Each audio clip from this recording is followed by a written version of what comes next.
Why, hello there, everyone. Hello.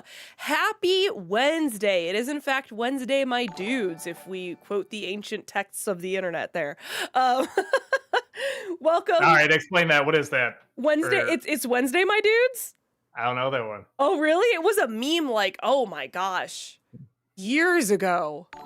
I'm trying In to even your days, think long, when, long ago. yeah, that's what I was like, the old tomes of the internet. I mean, gosh, chat, do you know it's Wednesday, my Oh, dudes? That's like 2018, 2019, oh, maybe? that's not that long ago. Oh, I that's mean, something. in internet time. Come on now. Okay, okay. Well, that I can see myself missing then. That's around the point where I was just like, in the early days, I'm like, oh yeah, I know all of them. And now it's like, wait, what's that? I don't know what that is anymore. Great. Amazing. Anyway, I got us distracted. Welcome to Chatting Right. with Doug, where you get to ask Doug the questions that you have always wanted the answers to. I see we already had a hype train over on Twitch, and we have the questions pouring in over on YouTube. So let's get into the rules so we can start answering these really important questions of the universe that you all have here. First and foremost, we give priority to the bit messages and super chats, since that is some real world money spent. Towards the end of stream, sometimes we have time for highlighted questions over on Twitch or regular chat questions over on YouTube. But please save them. Sorry. For the end of stream, because you should not repeat yourself over and over and over in chat. You can get timed out or even banned if you're going to continuously do that. Wow, my brain got so derailed there for a second. On the YouTube side of things, we prioritize super chats that are $5 and over. We have a large volume of questions, and this is just a way for us to prioritize so that we can get to the non-paid questions. I promise we are trying to get there. And we've done pretty good the past couple times, so We have. we're doing okay. Yeah. Please watch the length of your questions. The longer it is, the faster I have to read it, the more likely it is that we're going to lose the point, and we do not have time to go back and figure out what you're trying to say. Along those same lines, if you absolutely must break up your message into multiple parts, please keep it to 3 max. Again, we don't have time to figure out how part 12 relates to part 2 and where you're going with this, so short and to the point is best. Also, please keep it to 1 question per bit message or super chat. There's over 100 people in our combined chats here. It's not fair if you get to ask 5 in one and other people haven't even had a chance to ask 1. And also that's an easy way for the question to get overlooked really easily. And again, we don't have time to go back and answer every single little question that you have in there. Please, no spoilers, okay? There's just too much content out there. I know that Animal Farm is a train wreck, but I don't know all the details of the train wreck. I must see it myself, That's okay? fair. My mom loved it, so That's right. I'm glad you loved it. I should say she Somebody loved deserves it. to like it. But she said she enjoyed it, so I was like, Good wow, on her. okay, good for you, mom. I feel like I've missed something, but I don't No know what it swearing is. No to me? swearing, Doug. Yes. I think we're good. I think we got it. I think we're good too. Yeah. Great. Fantastic. At Movies, thank you for the 500 bits. Will you be watching the Amadeus miniseries when it airs this weekend? It really seems to be dividing critics and audiences. I'd love to know how you feel about your second favorite movie getting the TV treatment. I never even heard of this. There it is. Historical drama, 1 season. Huh. Yeah. Oh, it's Australian or hold on. Where to stream? Oh, on Star. It's probably not. Oh, wait. No, wait. Amadeus. Wait, I'm so confused. It says Amazon, but Outlander is that? That's so confusing. No idea. Well, I already got a few questions looking at it. Oh boy. I think I can destroy it. It's a little divisive. But I'll see. I didn't even know it existed until this point. But again, I can take a few guesses why it's divisive. Jager, thank you for becoming a member for 3 months over on YouTube. Welcome back. Appreciate that. Thank you. 2 things. I watched Eyes Wide Shut for the first time last night. Absolutely loved it. And have you seen the animated adaptation of Animal Farm from 1954? Haven't read the book, so I think it's great. No, so I mean, aside from this latest one, all the adaptations have good stuff in them, and they're relatively close to the book. The liberties they take, I get that's not really the big issue I have with them. The big issue is more like a pacing thing and kind of a delivery of lines and some awkward moments and stuff like that. But I think everybody thinks it's an easier story to adapt than it is. So it's not something where I just go, come on, they could have just done this. Like, no, it's tricky, both in animation, especially for that time period of animation and where it was coming from. I'm actually watching a making of it right now, which is very, very interesting. And then the TNT one. Again, neither of them quite work, but very the very admirable what's what I'm looking for, attempts, and there's good stuff in them, certainly, but yeah, nothing quite gets it as good as the book. Movie Mike, thank you for the I 500 was bits. How is the frozen Amazing today. Digital Circus going? Is it getting any better, or are you still not getting into it? It is getting a little better. I'm still not like in love with it, but I think I'm one episode left from the big screen one that's coming out. um and it's weird, it's both getting a little more interesting, but then it's almost purposefully not going in the direction you think it's going to go, and it kind of goes nowhere again. And it'll be interesting to see if that's going to go somewhere, if that makes sense. But no, the episode where they start talking in the bar and they actually find out a little bit more about them, I was liking that. And then the episode after that moved a little quick, but I'm like, all right, but I admire what they're trying to do here. And then the last one I saw was really was pretty great. I really did like it quite a bit. But it is one of those where I'm like, okay, well, there's one more episode after this, and then the big screen movie. So I'm so curious what direction it's going to go to kind of mount up to something, you know what I mean? Because I have some theories about what it might be doing, and I might be reading too deep into it. But again, part of it is that I'm just not getting like, I'm not like super invested in it. I'm kind of like, well, okay, I might as well have some theories about what I think might be going on from a storytelling perspective. So yeah, so that's something I'm much more interested than I thought I would be starting off. The Disney Nerd, thank you for the $5 super chat. Hello, Jafug and Hiago. The world Yeah. must know. What are your thoughts on the mall finale, as well as the show as a whole? I personally loved it. I liked it too. I'm glad it. I was really enjoying it, but I was realizing we're kind of just in one place most of the time, and it's Star Wars. I kind of want them to go to different places and planets and everything. Um, but when it got to the end, I was kind of thinking to myself, well, is this going to be. I'm liking this, but is it going to justify itself existing? And then when it got to like the very last moment, I'm kind of like, Dang! all right, yeah, no, this. I get why this exists. I'm excited to see where they're going to go with it next. Without going into spoilers, I don't like the character that shows up in the end of the second to last episode. Oh, really? I would if the, do you know who I'm talking about, Heather, or no? Yes, I've watched it all. Okay. I would if they didn't already do it so many other times. If that was like so many other it has, times. and it really has. To a point where this one time this character showed up in our Star Wars thing. Remember, I was just like, "Oh, that's not that surprising. I just sort of assumed this character would show up somewhere, kind of thing." So I was already kind of calling it out for not being that surprising even before it got to this point. But there's worse character callbacks. You know what I mean? But no, I liked it. And I like we go from Maul pretty much being this voiceless henchman in Phantom Menace to being like a really, really interesting character that they fleshed out. So yeah, and the art style, oh my god, it's just freaking stellar. Yeah.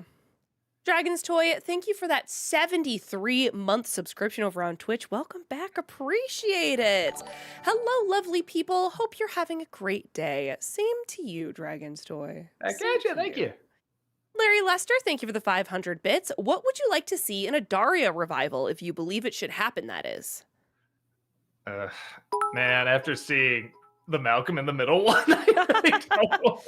Again, I'm acting like it was like the worst thing ever, and it wasn't. But to me, the Malcolm in the Middle finale was just so perfect, and that's everything is left just open ended enough where I'm like, good. It has a direction it's kind of going, but then I can imagine the rest. And Daria did the same thing. It had a fantastic finale. And I don't think I want to know. It would only be out of pure curiosity because I literally just did the Disney December of the Malcolm in the Middle reboot, and I said even though I didn't care for it, it is neat seeing what they would do, what they want to put together. And I'm always a sucker for that. I don't like the Star Wars prequels, but it is neat seeing what Lucas would do if he just had free reign over it. You know, I do find that very interesting, but I don't need to say it's good. So I'm just so afraid something similar would happen to Daria because so far we haven't really gotten any bad Daria media. Even the show, I can think of like 2 episodes I don't like. All the others are just really, really fantastic. So yeah, I don't know. I don't want to see it. If they have an idea and they want to do something, okay, but I'm definitely not demanding it. I think it ended on too perfect a note. Alexander, thank you for the $10 super chat. In the last episode of DTF St. Louis, what do you think of Harbor and Bateman's odd dance scene together? On a side note, Bateman is pretty ripped for a guy his age. I was saying that too and it's one of those things where it kind of didn't even dawn on me how old he was until I saw this show. I'm like, oh yeah, he's getting up there. But I agree. He actually was like, oh, okay, actually, again, for his age, he's not that bad.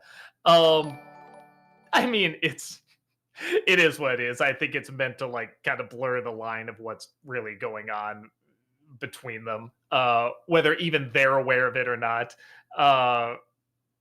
And maybe that isn't the case either. Maybe it just kind of comes across that way, and in some ways that's even funnier. So yeah, all of that I thought surprisingly worked okay. PMB, thank you for the $5 super chat. What's your favorite Mystery Science Theater 3000 episode? Mine is I Accuse My Parents. That's a good one. I'm trying to think of what ones we quote the most. Either Merlin's Magical Shop or Manos the Hands of Fate. One of those two. Manos the Hands of Fate is so impressive. They could get that much material out of just nothing happening on the screen for so long. So it might be that one, just almost out of like appreciation that they could do it. Dante, thank you for the 73-month subscription over on Twitch. Welcome back. Appreciate that. Larry Lester, thank you for the 500 bits. 1993 movie Bowser Bob Bomb. Oh, Bob. Thank you. You did it better than I ever could. Sean, thank you for the $5 super chat. Thoughts for getting Sarah Marshall and get him to the Greek? I had to remind. Yeah, I'm pretty sure I saw Forgetting Sarah Marshall. Let me double check. Hold on. Forgetting Sarah Marshall, because there's so many of those like kind of crazy out there, kind of gross out guy. Yeah, I did see that one. I remember that being funny. Honestly, I remember Get Him to the Greek being pretty funny too. That's back when I thought like the characters that Russell Brand played that they were characters, and it's like, oh no, this is just him. It seems like so you know that's kind of gone down a little bit, but I don't know. He was still funny in those movies. I still thought he played the part very well, maybe because he is kind of those parts. But yeah, I actually do like both of those movies. Alexander, thank you for the $5 super chat. Which William Friedkin crime thriller do you like more, The French Connection or To Live and Die in L.A.? French Connection's probably a better movie, but I really like Live and Die in L.A. It's cool. It kept I mean, so is French Connection. I mean, but French Connection is like, whoa, heavy and dramatic and everything. Live and Die in LA is just like, well, this is cool. And what's going to happen next? And so many of these setups are so good. And it just goes a direction I just was not expecting at all. I was just like, whoa. I mean, I don't have to give away the scene, but you know what scene I'm talking about in the last chunk there. So, yeah, I don't know. French Connection, like I said, is probably more a classic movie, but I love Live and Die in LA. Truth, Hope, Love, thank you for the $5 super chat. If you got to episode 8 of Digital Circus, what are your overall thoughts so far? P.S. You know there's an after credit scene in episode 6. Digital Circus. Let me make sure. Episode 8. Which one is that? Shoot, did I see this one? Hold on. Dang it! I'm trying to find like the. You think this would show up right away? Like the summary of it? Look, the continuing one. Yeah, come on. What's just the? I haven't seen it, so I cannot tell you. I'm sorry. Oh, okay. Oh, this actually is like the name of it. Okay, I thought it was like just some randomness. Maybe I haven't gotten to this one yet. I think it's the last one. Isn't there only 8 episodes? I couldn't remember there was 8 or 9. Okay, so I have not gotten to this one yet, but it's next. It's the next one I'm gonna watch. Again, I'm assuming it's good if everybody's like so excited for the movie. So I'm curious. James, thank you for the $20 super chat. Doug, you'll be happy to know from the Blu-ray to 4K comparison I've seen for Alice in Wonderland, they fixed the color and it's a lot darker the way it's supposed to look when the saturation, with the saturation fixed and the skin tones right. All right, cool. It's funny. Dang. I literally just found a video talking about Alice in Wonderland coming out. It's on a channel called, I think, Once Upon a Record. And some of the stuff I do, but some of it I didn't. It was very interesting. I think he was talking about the re-release of it on Blu-ray and some of the comparisons and everything. So, yeah, and somewhere else I saw them doing side-by-side comparisons too. So, yeah, actually, I am pretty curious to check that out. Climmer, thank you for the 62-month subscription over on Twitch. Welcome back. Appreciate it. Speaking of Gilbert Gottfried, I want to give a shout out to one of the most resilient kids shows, Cyber Chase. After his passing, PBS getting defunded and even Buzz's voice actor passing away twice, it's still going today and just premiered its 16th season. Really? Wow. Okay, so that's one I kind of know what that is because I do remember seeing him voice whatever the bird character is on there, and I remember recognizing Christopher Lloyd's voice. So I'm like, okay, cool, something with Gilbert Gottfried and Christopher Lloyd. But again, I can't tell. Kid show, and that's fine, whatever. But I know a lot of people really, really remember it, and to be going that long, yeah, must be doing something right. Now I know what you mean by Buzz's voice actor. I'm like, okay, now I see it. They probably got 2 different voice actors. That makes more sense. The Doctor, thank you for the $5 super chat. I find it funny that Kingdom Hearts 2 has a better Return of Jafar than the actual Return of Jafar. Boy, I'm blanking on it. Maybe I'll disagree because I can't even, like, I kind of remember him in the game, but I don't remember, like, too much what he did or anything. So I guess I got to go with the Disney one. Well, the Disney one because the story was good. It did have a good layout of story. And that's one of those things where I kind of go, all right, that's trying a little harder than it's certainly harder than a lot of the other straight to DVD movies. Sean, thank you for the $5 super chat. I think there might be a typo here. NC for Conheads with Dan Aykroyd and Jane Curtin. Supposed to be Coneheads, yeah? No, that's how it's pronounced. Okay, great. I don't know. I am so indifferent to that movie. I know a lot of people hated it when it came out. I think it's gotten a little bit of a following. I saw it when I was, like kind of a young teen, and I was like, this is fine. And I feel like every time I return to it, I kind of think the same thing, like, this is fine. I just have no passionate thoughts about it. And so I don't think I'd be able to get that much of a review out of it. I'll say this, if I ever did like an SNL month or something like that, like I probably include it in there. Alexander, thank you for the $5 super chat. What are your thoughts on the David Cronenberg film Existence? Is that what it is? EXISTENZ? Spelled again? EXISTENZ, like zebra. So I just assumed it's existence. Okay. Or I've heard of it. I've seen this cover all over the place, but I've never actually seen the movie. I didn't even know it was a Cronenberg movie. That makes me a little bit more interested. Some of the imagery from it looks very Cronenberg. So yeah, I might check this out at some point. Definitely looks out there. Larry Lester, thank you for the 500 bits.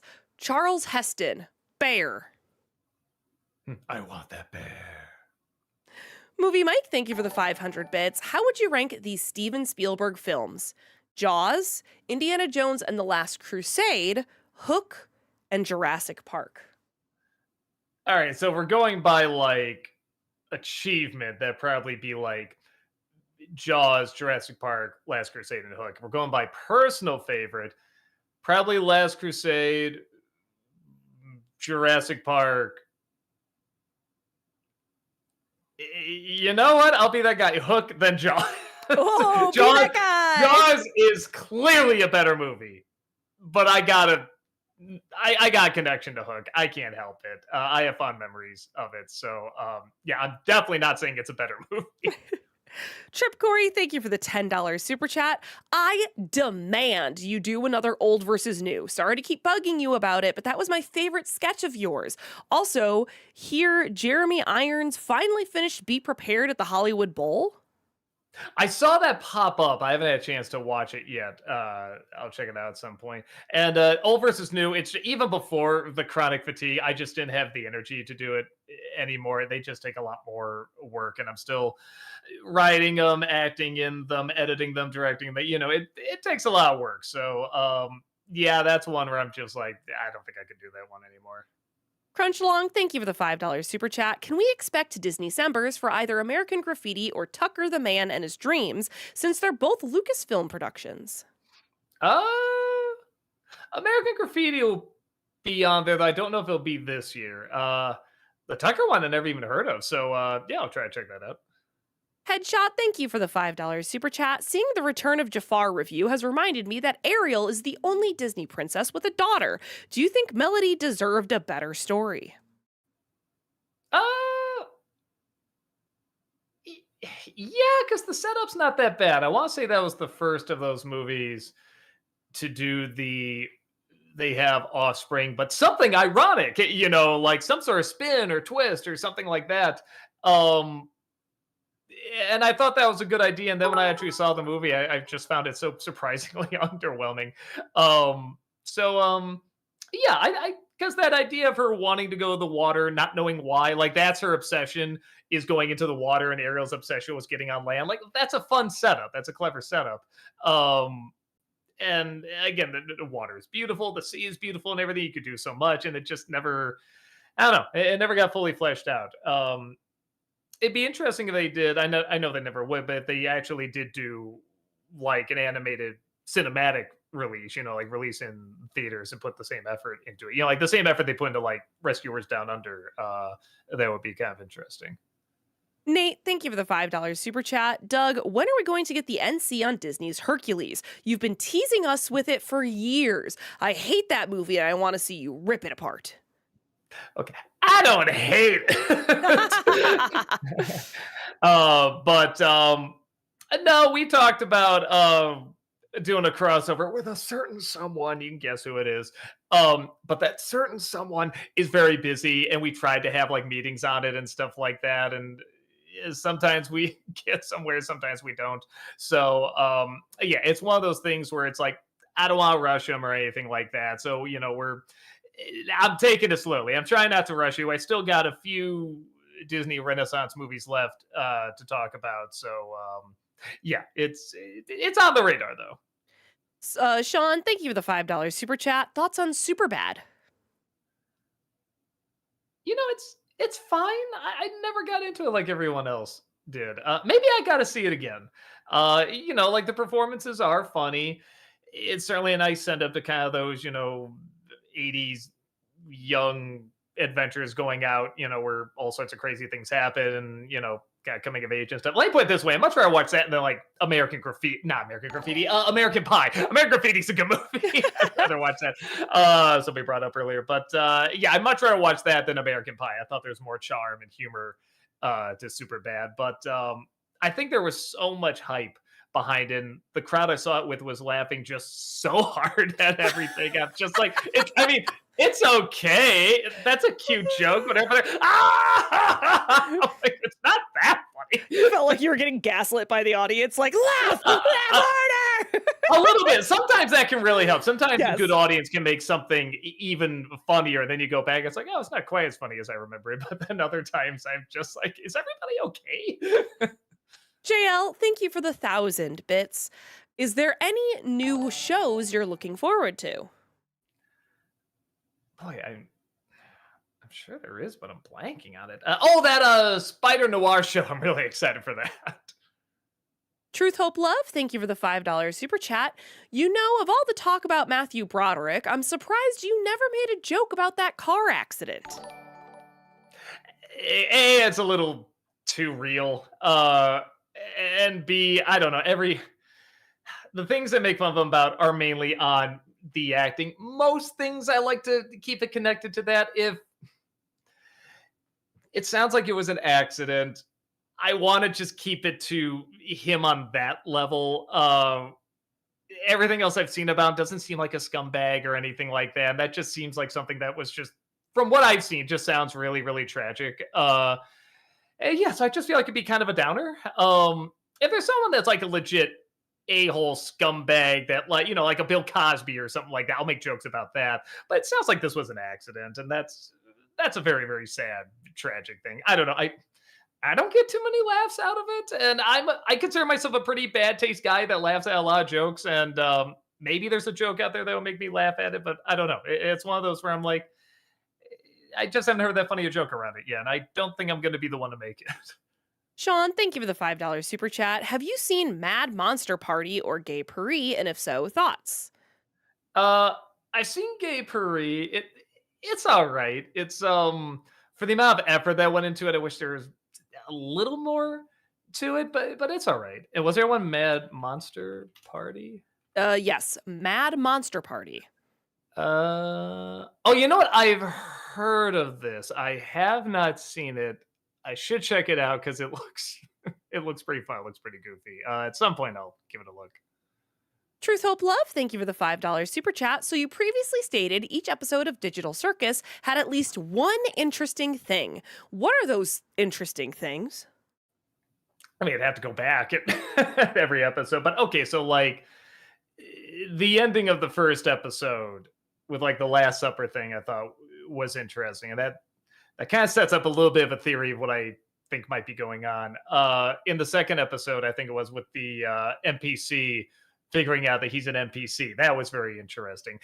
Sort of the existential stuff I usually get into with the show.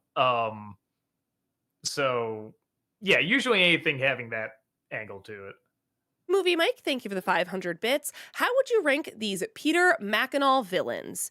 Janosch from Ghostbusters 2, Gary from Adam's Family Values, and the Invader from The Day the Earth Blew Up. The Invader would be the lowest, and I do like him quite a bit, but that was one of the weaker characters in that I felt. Yeah, probably Janosch first, just because he has the most screen time, and then the camp counselor from Adam's Family Values. Yeah, actually, I think the order you listed it, the more I think about it. Ice Luigi Star, thank you for the $7 super chat. Any NC reviews of any Pixar movies you plan to do other than Toy Story?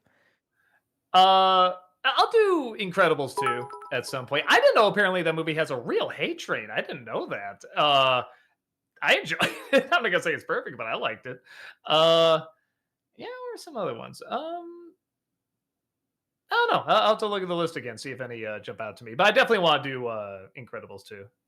AOTV Productions, thank you for the $5 super chat. A woman fainted at a screening for the new movie Michael. After all these years, the king of pop is still causing women to do that. Hopefully for the right reasons. Demon Airs, thank you for the $5 super chat. Do you know the Family Guy meme of it insists upon itself? Well, is there a movie you think insists upon itself?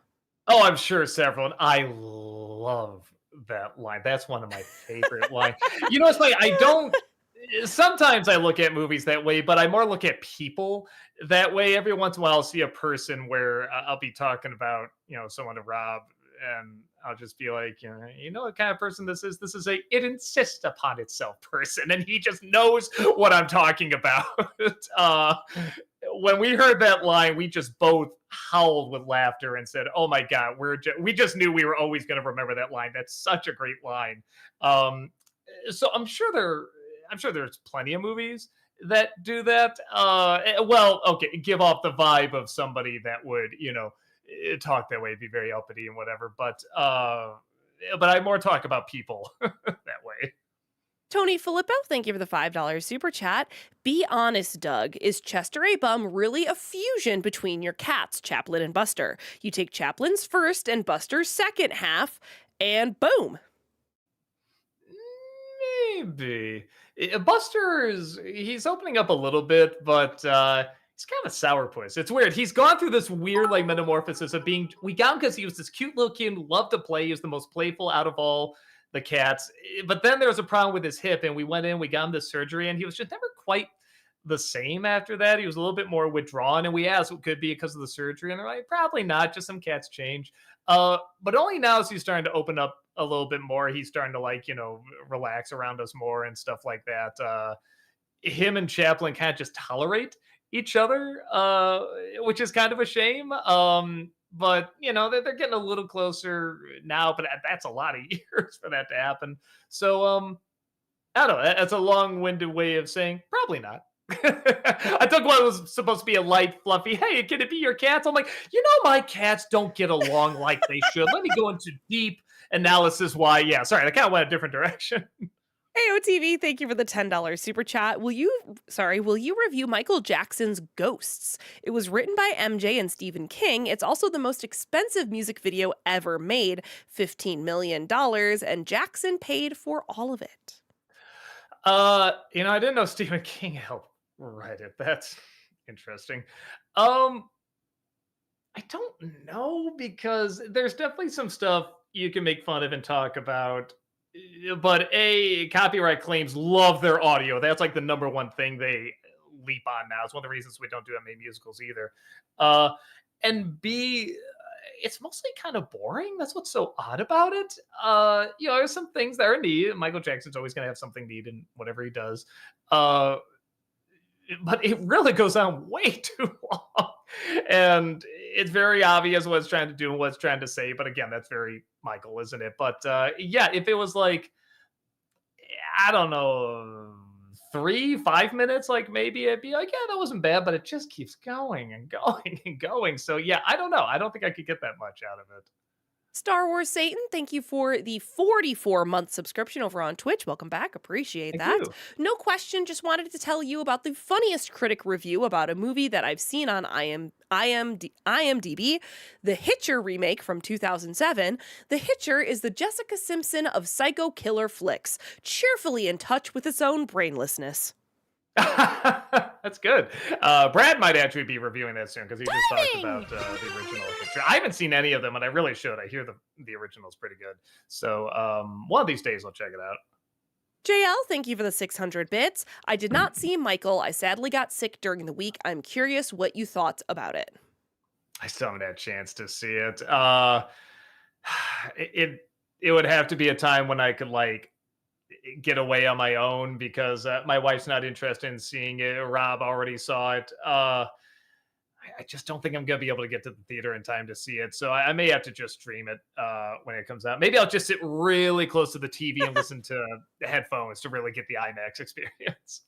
Jace, thank you for the $10 super chat. Robin Williams didn't voice the genie this time because Disney betrayed and broke Williams' agreement during the first film when he took a SAG pay cut and said his name couldn't be used for the film's marketing.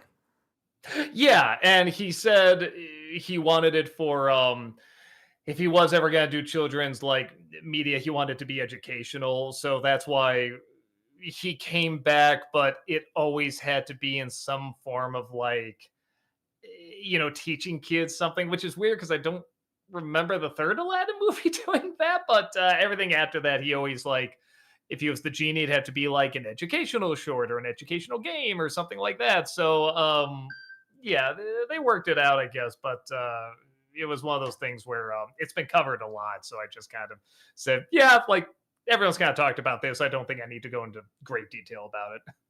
Nate, thank you for the $5 super chat. Hey, Doug, would you be able to potentially finish playing Toy Story 2 Buzz Lightyear to the Rescue this year, possibly? I really want to see you win.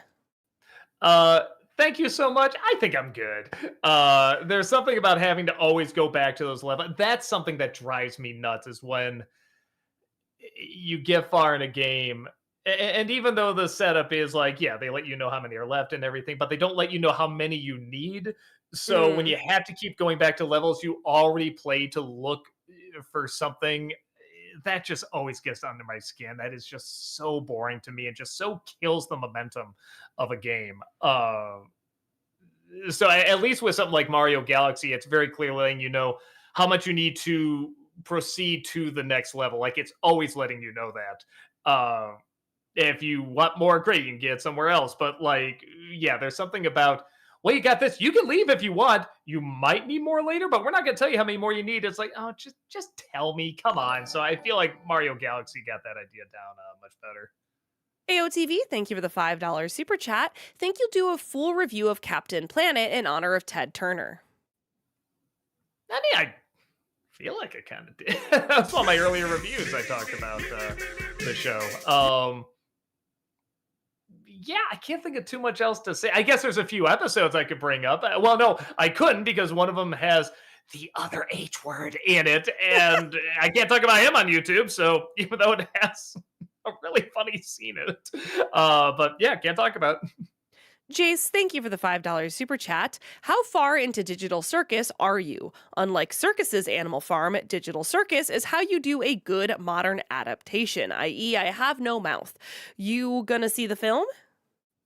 Yeah, I actually did get a ticket to the film because I after I saw how well Iron Lung did, I was like, maybe I should kind of check out the Digital Circus.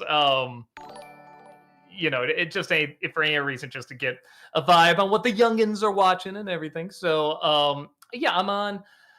I think I finished episode 7. It's the one with the I don't know what they're called, the faceless little puppet, whatever, trying to lead them out. I finished that, so I think there's one more episode before the last. I'm pretty sure. Um, I'm like, it is getting better as it goes along. I'm still not quite like in love with it, but it is one of those where I'm like, after I finish this next episode, I am probably gonna look up see if there's any fan theories out there because it is one of those where I'm like, I got a couple theories what's going on. I don't know if I'm right. I could be reading too deep into it, but I am a little curious. Elvish Ranger, thank you for the $10 super chat. Hello, Doug and Heather. I'm rereading The Godfather and wanted to know, in terms of the films, in what order would you rank them from best to worst? Love y'all. Well, 3 is the worst. That's pretty easy. Man, that's rough. Which one is better?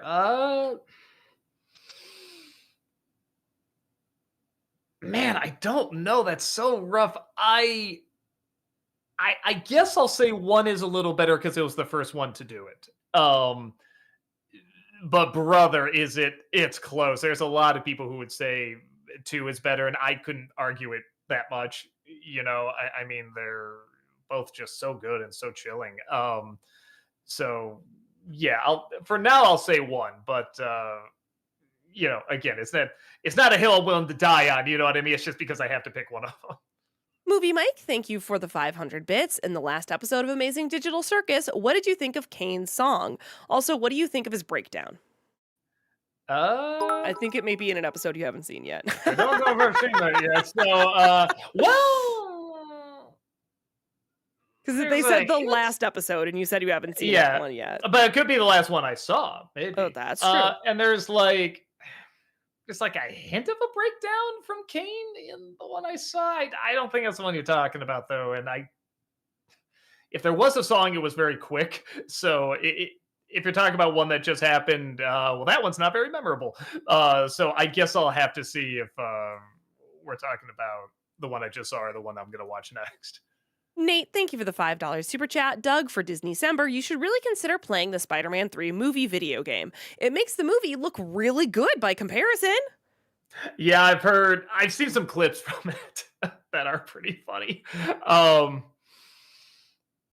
Yeah, but how is it to like actually play as a game?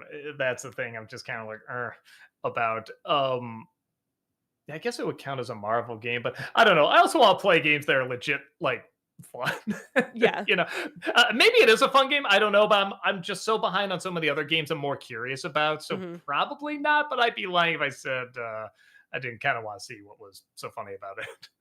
Nate, thank you for the $20 super chat. Appreciate it. Thank you. You should check out the Plague Dogs movie adaptation. It's from the same author of Watership Down, but it's even darker and more depressing. The movie's ending is changed from the book. They made it super depressing.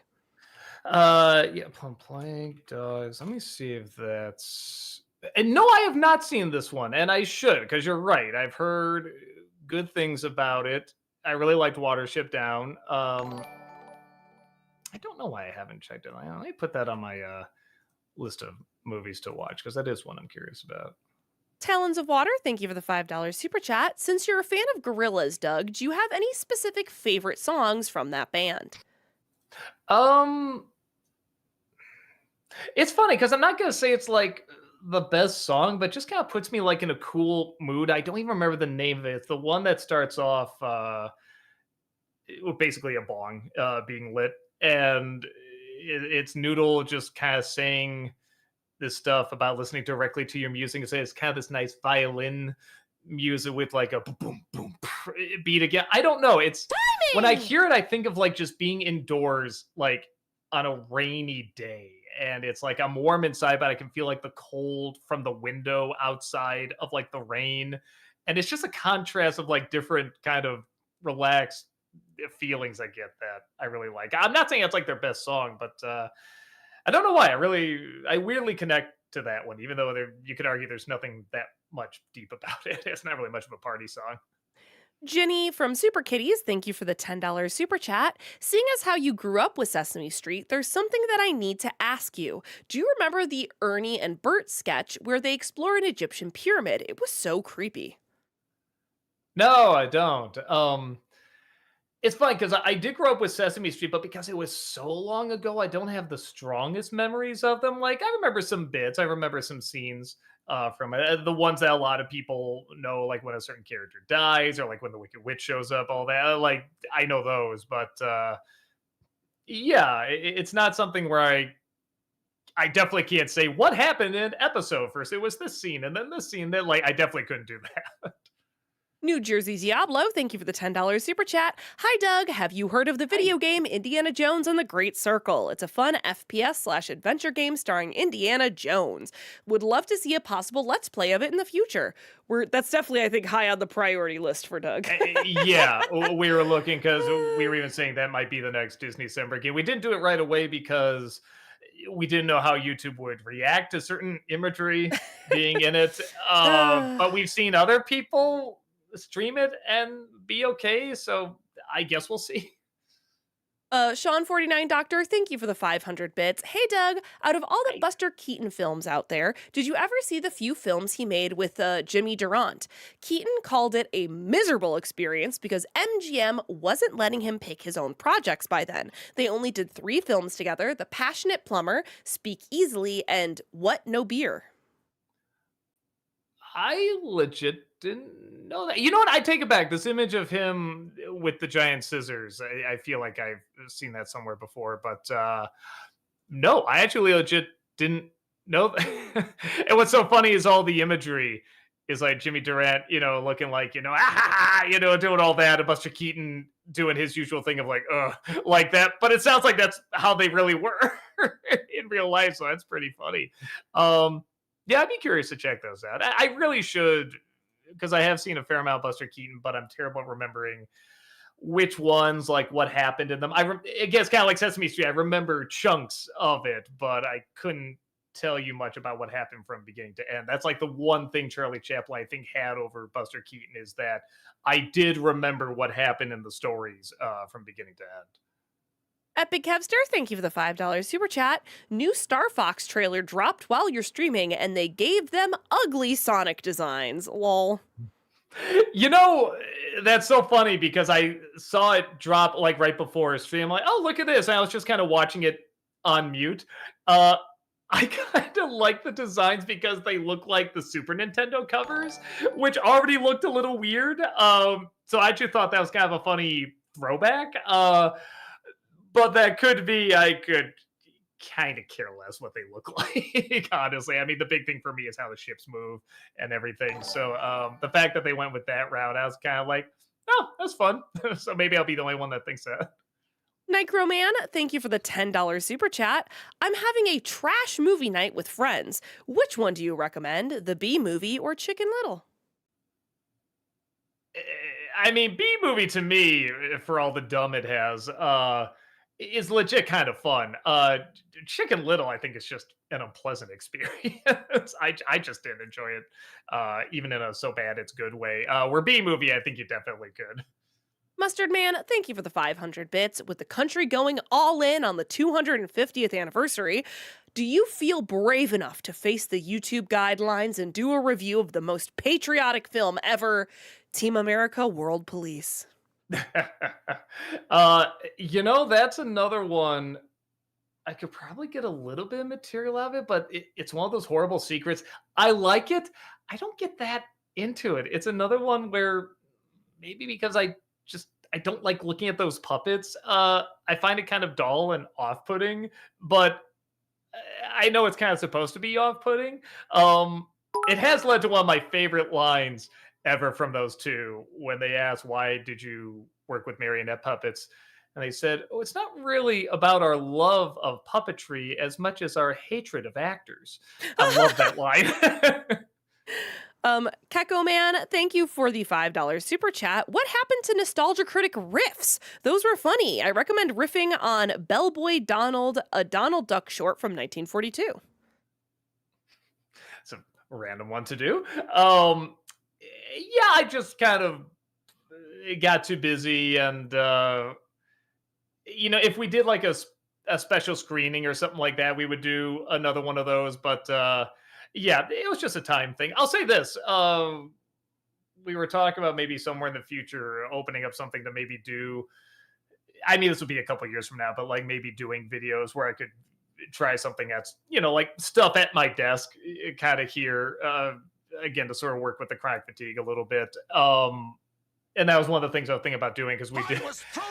Heather in particular helped riff a video at the last convention we were at. That was pretty hilarious, and I definitely wrote down like all the videos that you and John Riggs and with business. I never know how you say it. Yeah, riffed on, and I'm like, I'm writing these down because these are gold. These are really gold.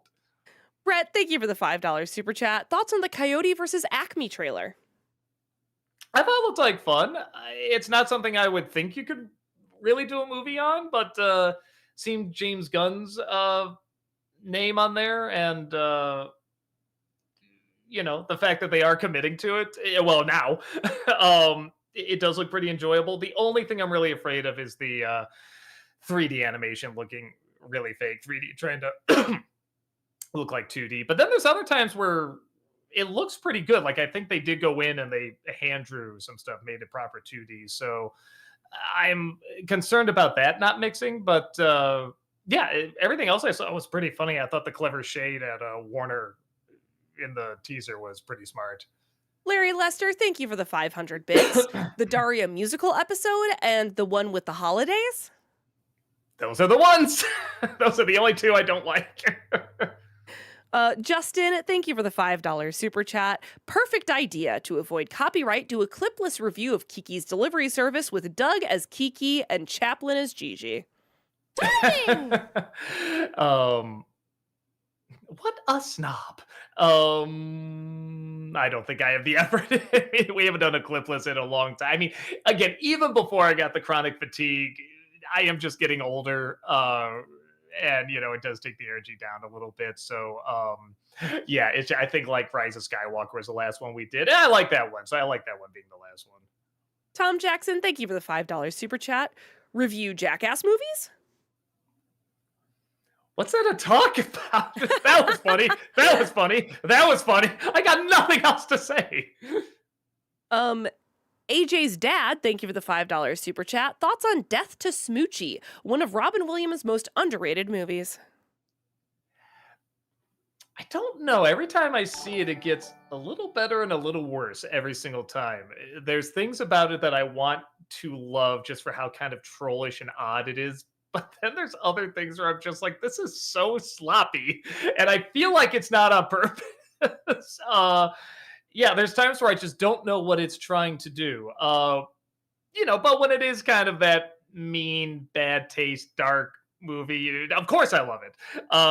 But when it's just kind of odd for the sake of being odd, like sometimes characters will be talking to each other, they'll just have these extreme close-ups of their eyes for no reason, like stuff like that. I'm like, I'm just not following this. I'm just not jiving with this.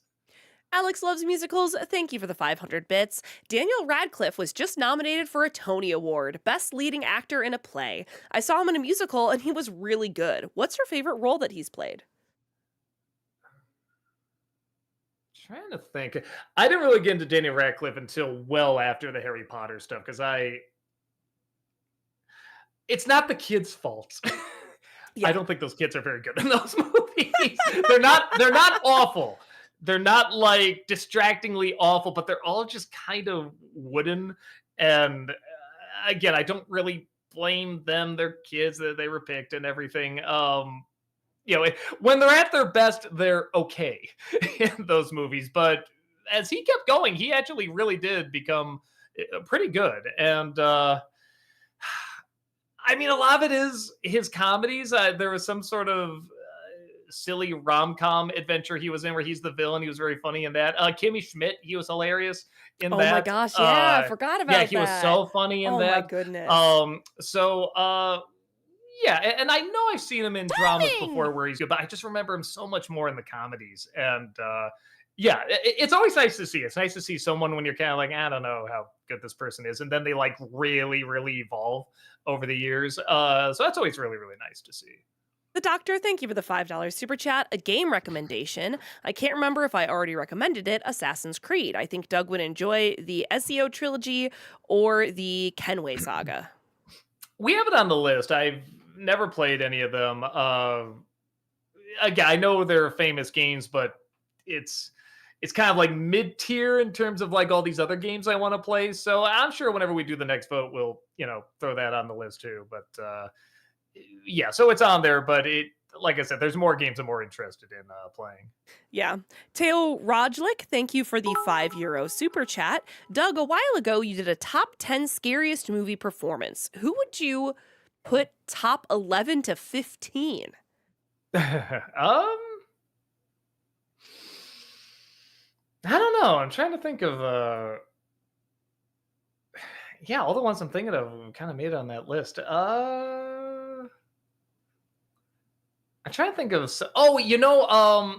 was it Night of the Hunter? I think is what it's called. The guy in that was so good. He was both really funny and really scary at the same time. Let me see if that's the movie I'm thinking of. Yeah, that's the one. The guy in that was Robert Mitchum. Oh God, he was so good in that.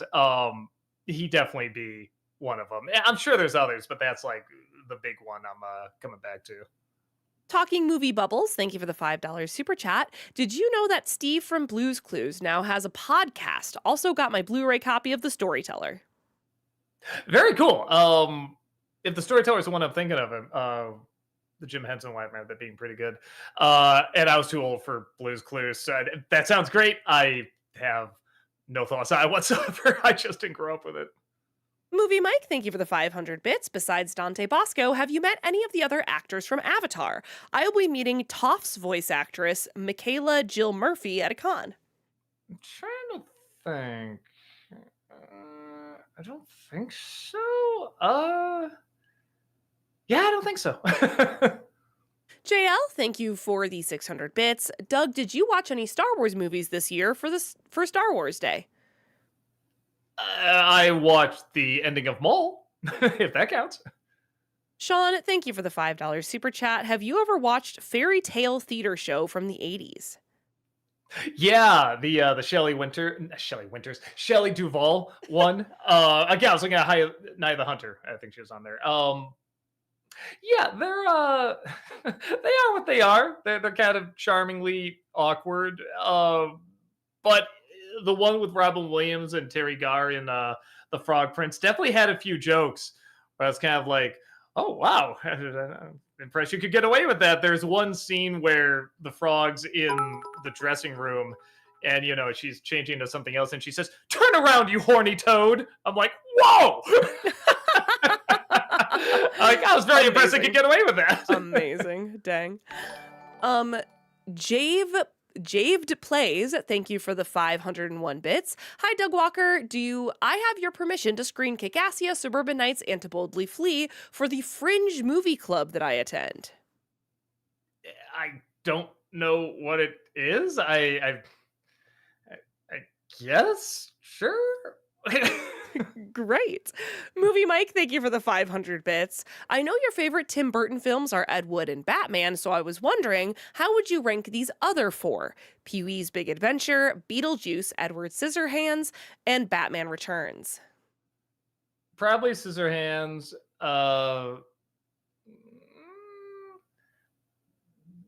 Beetlejuice, Pee-wee's Big Adventure, then Batman Returns. But yeah, those three are pretty close together. Jenny from Super Kitties, thank you for the $10 super chat. To continue from earlier, Ernie and Bert explore a pyramid and then find Egyptian statues that look like them. And whenever Bert leaves the room, the Ernie statue starts moving and scaring Ernie. Sounds funny. Maybe I should look it up. The Disney Nerd, thank you for the $5 super chat. I watched Black Swan for the first time. It's one of those artsy films that I usually don't like, but I really like this one. Have you seen it? Yeah, I'm trying to think if I saw films like that. Yeah, because it was one of those where I can't remember if when I saw a film like that afterwards, I'm like, oh, it's like Black Swan, or if I was saying, oh, Black Swan, it's like it's one of these transformation movies, which I do usually like quite a bit.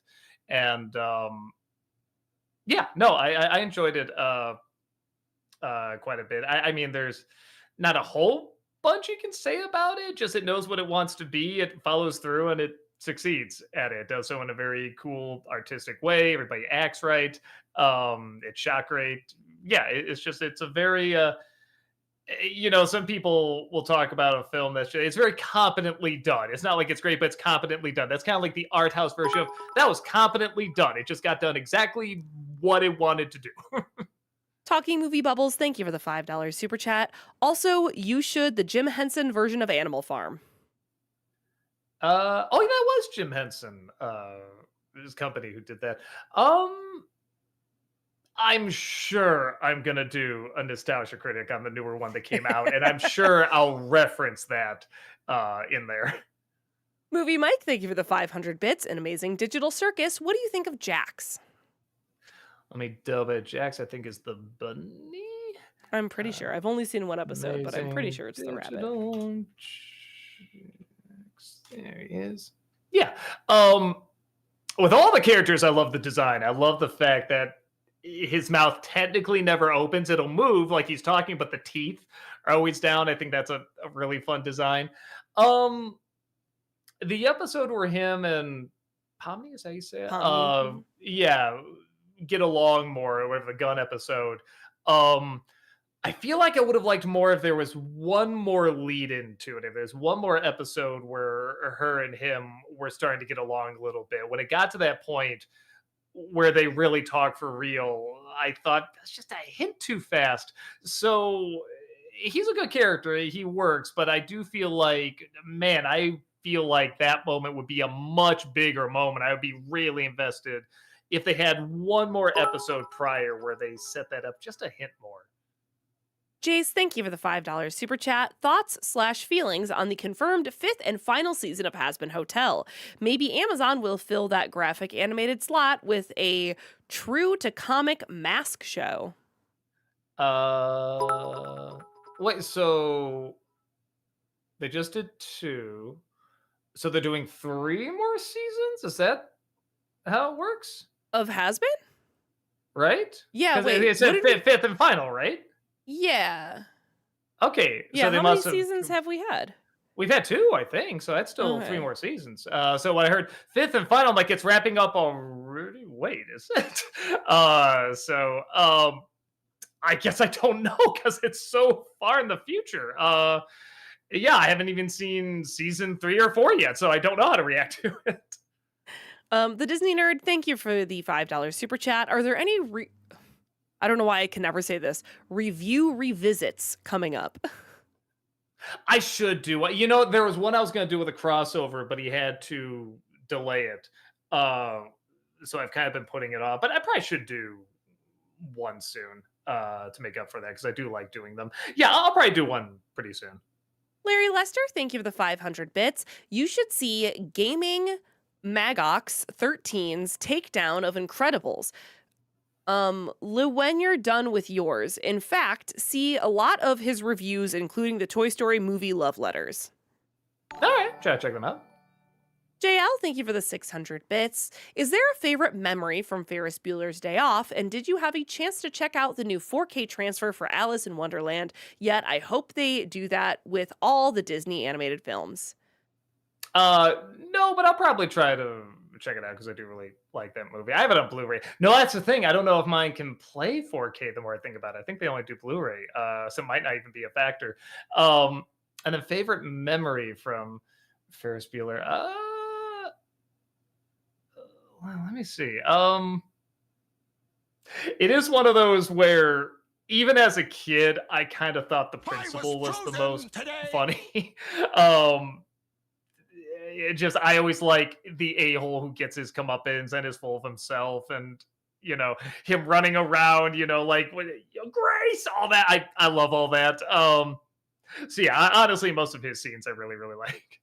Also, Larry Lester had a small typo in their last one. The channel is Gaming Magic 13. Gotcha. That'll be a little easier to remember. Christian, thank you for the $5 super chat. Do you think in The Return of Jafar, after Jafar found out that Aladdin is alive, that he gave one of the most powerful no ever?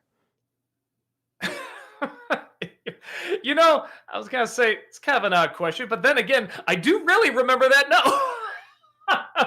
Even when I saw it as a kid, well, that guy's voice is just so great. And anytime he has to scream or laugh or something, he can just make it sound so great. Yeah, no, like yeah, I guess it was a pretty good no. The more I think about it. JL, thank you for gifting out 5 subs over on Twitch. Really appreciate that. Thank you. Movie Mike, thank you for the 500 bits. And Aladdin, what do you think of the cut song, Proud of Your Boy? Do you think it should have stayed in the film? It's a good song, and the history of it is very, very interesting and very sad. I get why they cut it. Especially for kind of the tone of the rest of it. It might be a hint too heavy, and there's already enough like good emotional moments without going too heavy. But it is a very good song. I'm shocked it hasn't shown up anywhere else in anything Disney because I feel like that'd be very easy to slip into some other movies. But it is a good song. Timing! JL, thank you for the 600 bits. Do you have a favorite SpongeBob moment? I like Nosferatu. That was pretty great. And then I love the one that we just always quoted when we were younger and totally not under the influence of anything is when I think he's just going to open his wallet or something. He's like, do you have any money? He's like, I certainly do. And he just throws a little rainbow. He goes, follow me. And they just hop over this rainbow and they like opens his wallet. And that was just so random and so odd. But maybe one of the reasons we liked it so much is because we were pretty young and poor at the time. So just the idea of having money, it did feel like that, like a little rainbow, Dazzleac, thank you for the £5 super chat. Hey, Doug and Heather, thoughts on a Lego and Minecraft movie comparison review? One physical brick, the other digital, and how one did it better. I get where you're getting at with that. I kind of feel that's where the comparisons stop. Especially because Lego was marketed to so many other IPs where I don't think Minecraft was. So they could do that. They could get away with a lot more. But yeah, everything else about it just seems so different. Even the audiences. I know they're both kind of sandbox ideas, but I still feel like I probably couldn't get that much out of it. I'll probably just do a Lego movie review at some point. Fra- uh, Fran Cinema, sorry, my brain couldn't read that for a second. Thank you for the 150 HNL through Super Chat. Now I get Doug's dislike for The Hangover. It's cause of Stu's song that says we're gonna find our best friend Doug and we're gonna give him a best friend hug. Oh, Doug, Doug, Dougie, Dougie, Doug, Doug, Doug, isn't it? I completely forgot that was the character's name. But if it makes the joke work, absolutely. Leprechaun Farmer, thank you for the $10 super chat. You'll be glad to know that in a recent Star Wars Episode 7 prequel comic, Chewbacca's wife and now grown son return, and it's thankfully revealed that Lumpy was just a nickname and his real name is Waru. Waru? Is that really that much more dignified? I mean, it's not Lumpy Doug. Let's get rid of that embarrassing name now. What's the real name? Oh yeah, Aroo! That sounds much better. Tick Ford, thank you for the $8 super chat. Would you review car movies at some point, like Ford v Ferrari, a very entertaining movie to the layman, though somewhat inaccurate? Uh, I like cars. I'm not an expert on them, but okay, I'll point out, say that's a cool car. That's a cool car. That's kind of where my interest stops. Yeah, if a movie is good, great, but it's not something where I'm like, I'm gonna go out of my way to review car movies. It's the equivalent of saying I'm gonna go out of my way to review plane movies. You know what I mean? Like, well, Yeah. yeah, planes are cool, whatever. But I just don't have much of a passion for them. Movie Mike, thank you for the 500 bits. Which film do you think has a better villain sidekick named Max? The Muppet Movie or The Great Race? Ah, why'd you have to do that to me? They're both so great. I was thinking to myself, just like, when he said Muppet Movie, I'm like, please don't say Great Race, please. Oh, dang it. That was this really hard choice. Mm, that's so rough. I'll say The Great Race, but man, it's by a scoosh. Haunted Joker, thank you for the 500 bits. Which Joker line do you like better? Why so serious? Or have you ever danced with the devil in the pale moonlight? That one, because it is so random. I like those two are so different, where one is about anarchy and chaos and the other, about like bringing that, to people and making them understand it and everything. And the other just kind of is anarchy and chaos. Like his plans could just make no sense whatsoever. I love when he says that line, just goes, I just like the sound of it. Like there's no meaning behind that. Where everything with the other Joker, there has to be meaning. And I I kind of think the other one's a little bit more unpredictable. And kind of more random, and I kind of respect that just a hint more. But that doesn't mean Ledger's Joker isn't terrifying. Teo Rajlik, thank you for the €5 super chat. Have you heard of Valiant Hearts? A war game with no shooting. They say it's emotional and teaches you. Also, what do you think of Ed, Ed, and Eddie? I've only seen a little bit of Ed, and Eddie, and what I saw, I liked, but it was a little past my time. I don't even know if I've seen like a full episode of one. So, like I said, where I feel like I've seen a couple full episodes of like Powerpuff Girls or like Dexter's Lab or something like that. But I haven't seen one of Ed, and Eddie. So maybe I should, because I hear it's a fun show. JL, thank you for the 600 bits. Doug, do your hard drive randomly disconnect from your devices? Mine do, and I don't know why. Curious if you have this issue. I have a lot of computer issues. That's one I don't think I have. I mean, the nice thing is so many people have computer issues so often now. There are plenty of like YouTube videos and things you can read online that'll probably help you out. Though I guess if you can't connect to the if you can't connect to the internet, but yeah, maybe you can look on your phone or something like that. Usually there are a lot of solutions out there. InternaTube, thank you for the $5 super chat. Hey, Doug and Heather, I was rewatching Spider-Verse again and realized with my love of the franchise, the less I care about the MCU. Is that how you feel? Uh, I don't know. I guess because it's funny because before we were getting too many of them, now they're really, really spaced out. But we know they're building up to something big. And I will be honest, the more and more I hear about this big thing about Doomsday and everything, the more and more concerned I get. But I could be totally wrong. There's good people behind it. It's a good villain they can have fun with and everything. So I'll wait and see. Where with the Spider Verse movies, maybe because there's only been two and they've both been fantastic. I'm pretty excited for it. But yes, it also has to be the ending of this trilogy, and it is one of those where it's like, yeah, it could be messed up, but hopefully not. JL, thank you for the 600 bits. Years back, I saw Daniel Radcliffe in How to Succeed in Business Without Really Trying. Lucky. I would have loved to see his run in that. I love the little side quests that Daniel Radcliffe is just going on. He's just doing whatever he wants, and I love that journey for him. Yeah, I heard he was very, very good in it, too. Yeah. Zafrayer, thank you for the $10 super chat. Greetings from Puerto Rico, tropical fans over here. Thank you for watching. Larry Lester, thank you for the 500 bits. Will there be Harry Potter months? Months, plural. Oof. I don't know if I have it in me. I'm not a huge Harry Potter guy, and I always say if you really want to know my opinion on them, there's a really great reviewer called a Cosmonaut Variety Hour. He goes over all the movies, and basically my thoughts are his thoughts. Just replace at the end, and that's why it's great. That's why I think it's okay. Because he actually does bring up a lot of the problems with the films that I do have. But for him, the good stuff is just so good, it makes it great. And I totally understand that, especially if you grow up with it. But for me, that's all the stuff that keeps it in it's good. It's fine, category.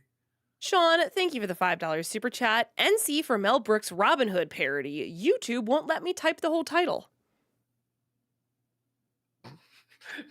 May they take Men in Tights as meaning something Right, else? I don't know. Like, why would Interesting, YouTube stop you from? I was trying to think for a second, and it's like, yeah, why would YouTube stop you from typing that? Yeah, I don't know. Maybe they're like, you have to age restrict this comment. I've thought about doing a video on it because I guess it got a lot of hate when it came out. And a part of me gets that, but I will admit I saw it when I was pretty young. There's going to be things I'm just going to enjoy about, particularly with the actors like Carrie Elways and Dave Chappelle, Tracy Ullman, all them. But it's a video I don't think would be that long, so I don't know how I would do it. But I do think there's stuff to talk about there. I just got to figure out how to do it. Boobert dude, thank you for the $5 super chat. Worse fate. Being forced into an arranged marriage with Rob Schneider, or having Whitey from 8 Crazy Nights be the voice of your inner thoughts. I'll say Rob Schneider. I can at least get away from Rob Schneider every once in a while. I can't get away from my thoughts. Creative Minds, thank you for the $10 super chat. What would you think of David Hyde sorry, wow, I don't know why I said that so David weird. Hyde Pierce. So it's like, what was I doing there? What would you think of David Hyde Pierce as Professor Xavier and Kelsey Grammer as Magneto? Well, he's already Beast, so it'd be a little weird, but Grammer actually would be a pretty good Xavier. David I. Pierce is a very good actor. I don't see him as Xavier. I don't see him as Magneto either. It'd be funny, but yeah, I don't. I've seen him do dramatic stuff. He can do it. I just don't see him as those characters, though. Larry Lester, thank you for the 500 bits. I recall you had Mai's voice actress guest star in one of your videos. Who? I'm sorry. Mai, I think this was back when you were talking about Avatar, if you've met any of the Avatar voice actors. Maya's... Mai. Mai. Spell it. M-A-I. M-A-I. Oh, May. Oh, May. I'm so sorry. No, okay, yeah. In Avatar, they'll spell it one way and say it another. Um, That's totally my bad. I swear I've seen Avatar chat. no, no. That's like my favorite show, and I got names wrong all the time, and I'm sure I would go. I do the same thing. Hold on, wait, hold on. May Avatar voice actress, because I'm blanking on this. Oh, Cricket Lee. Yes, yes. Oh, she was wonderful. Yes. God, how could I forget that? It's one of those where she hit. As far as I know, she hasn't done like a ton of voice acting since then. But yeah, she was really sweet and really nice. I haven't talked to her in so long though. But yeah, I really remember getting along with her quite a bit. She was really, really cool. Larry Lester, thank you for the 500 bits. Just think that if it wasn't for M. Night's worst made movies, you wouldn't have discovered your favorite show ever. Uh, some truth to that. I think I would have stumbled across it eventually. Enough people were talking about it. But it did kick my ass to get me to see it earlier to review the movie. It probably would have been like several years down the road until I finally sat down and watched the whole thing. Kind Rock. I'm sorry. I'm just going to mess the name up. So Kind, thank you for the 500 bits. Thank you for all the content. It is incredible / weird that that I still watch since I was 12. Uh, yeah, we've been getting that more, and honestly, I always tell people this. We didn't know because when we did conventions, when we started doing it, which was pretty early on, we get people in their 20s and 30s coming up to us, and now all these years later, we're still getting people in their 20s and 30s coming up to us, which is kind of neat. Um, but I always say too, I shouldn't be surprised because we are like we're reviewing Space Jam and Care Bears, and we have swear words in there. I'm like, yeah, why wouldn't this attract a younger crowd? But it is neat. It's neat seeing like another generation come up and say, that I either got them into a lot of these weird movies and shows, or even that I taught them to think more critically about stuff, and not in a way that I hate everything now. It's more like they appreciate the stuff that really does hold up a lot more, and they can explain why they can verbalize it better. So all that's really, really cool. Movie Mike, thank you for the 500 bits. Something I never really thought about in the first Toy Story until someone brought it up is that when Woody goes up to meet Buzz and says, "Hello, Buzz," or "Hello," Buzz aims his laser at Woody's head. He just went right in for the kill. Yeah, you could. Yeah, well, yeah, okay. Even like going off of that Buzz Lightyear game in the second one, like as soon as he sees a robot, he, like he zaps him. Or you could say it's like he's just aiming at him, like those guns that have like the laser pointers on them and stuff like that. So you could make that argument too. JL, thank you for the 600 bits. Is there any Disney animated classic that you love the deleted scenes and wish they made it into the final cut? In terms of Disney animated films, boy, I'm sure there's something. Yeah, I mean, I've seen a lot of deleted scenes, but I can't think of too much where I'm just like, oh, that should have been in. I do really remember the Aladdin song really was pretty powerful. But again, I understood why they cut it. Yeah, I don't know. Top of my head, I'm not thinking of too much else. I'd have to like really like. Oh, I know. We're talking about Alice in Wonderland so much. The original ending of Alice in Wonderland is really messed up. Like they're like putting her in like the guillotine and stuff like that, and like the queen's like on the axe about to come down, like off with the head, off with the head. I'm just like, good lord. It would have been interesting to see how they did that. Dell, thank you for the $10 super chat. Would you consider a collaboration with Red Letter Media? They're not too far from you, and I feel like it'd be an epic crossover. I think we're different styles. I do like their stuff quite a bit. I don't have a problem with them at all. But I just think the styles are a little too different. If they asked me on, I'd say sure, but I don't think they're going to do that. Nicroman, thank you for the $5 super chat. Have you ever thought of doing a 007 movie month? And if so, which era of James Bond would you be interested in reviewing first? You see, I would do the Pierce Brosnan ones because that's when I started to really get into James Bond. I did grow up with the other movie, and they're great movies. I'm not gonna like badmouth them at all. But I never had a diehard passion for him. Brad Jones does. He does a lot of the James Bond movies as the cinema snob, and he is the one that he knows a lot of the history about him. He knows the context of everything. He knows why they hold up well, even what doesn't hold up well. But even he says that's kind of the fun of it. You know what a time capsule it is. I like the James Bond movies, and again, I acknowledge some are really great films. I just don't have a diehard passion for them, so yeah, probably not. Even though I do acknowledge they're very, very good. Um, Larry Lester, thank you for the 500 bits. What's your favorite Beavis and Butthead music video segment? Uh, I don't remember what the song was, but just my favorite opening line is that there's some song where it's some guy in a body bag. They zip him open and he just starts singing, and Butthead just goes, "Zip him back up." I don't know why that got such a laugh out of me. Movie Mike, thank you for the 500 bits. In SpongeBob, his world, you rank the 5 main characters: SpongeBob, Patrick, Squidward, Mr. Krabs, and Sandy. Squidward would be number one. I love Squidward. Probably Mr. Krabs after that. Uh, then Sandy, then Patrick, then SpongeBob. I think like a lot of shows that have very memorable characters, the main character is usually the least interesting.